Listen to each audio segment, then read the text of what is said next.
Yes, Jesus may have been the only way at particular time, place and circumstances. Like when there is no one who had any knowledge about God and Jesus came and gave the informations about God, then yes, in that context Jesus is the way. But that doesn't mean that the Jesus is the only way in the universal context. Like we have to consider that God is eternal. Many other individuals from different time frame, different situations, different geographical consideration have come and spoken about God. So you can't totally disregard them. So to consider that Jesus is the only way eternally, that is a rather mistaken concept. Okay. Could you say something about the avatar, the concept of avatar? You see, God is the Supreme Personality. He is the source of entire creation. He is the supreme maintainer. And there are innumerable living entities, and they are considered to be His children.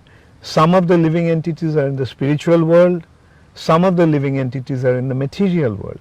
Those who are in the material world, they are considered to be conditioned. And those who are in the spiritual world with the Lord, they are liberated. Now Jesus is one such liberated person who knew about God and who came from the spiritual world to convey the message of the Supreme Personality of Godhead in this world. So that's why He is considered to be a dear Son of the Lord, a chosen one. But that doesn't mean that God has only one Son.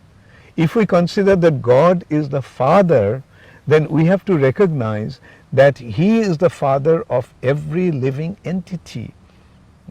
And as I pointed out, like some entities are with God in the spiritual world, and some living entities have rejected God and fallen into the material nature. Those who have fallen in the material nature, those who are oblivious about God, forgetful about God, they are called conditioned souls, and they are subjected to this material nature. And personalities like Jesus Christ comes and give people in this world the informations about the spiritual reality, informations about the actual identity being spiritual, informations about the Supreme Personality of Godhead. Now those personalities come from time to time.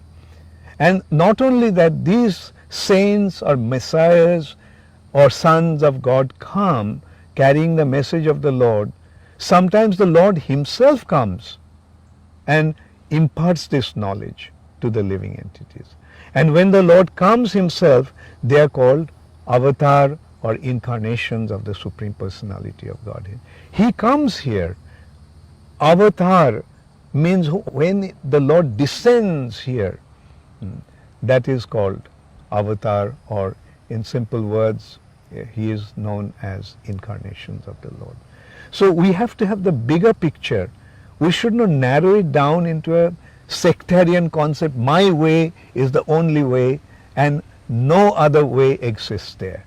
That will be a very childish and immature understanding of the absolute truth.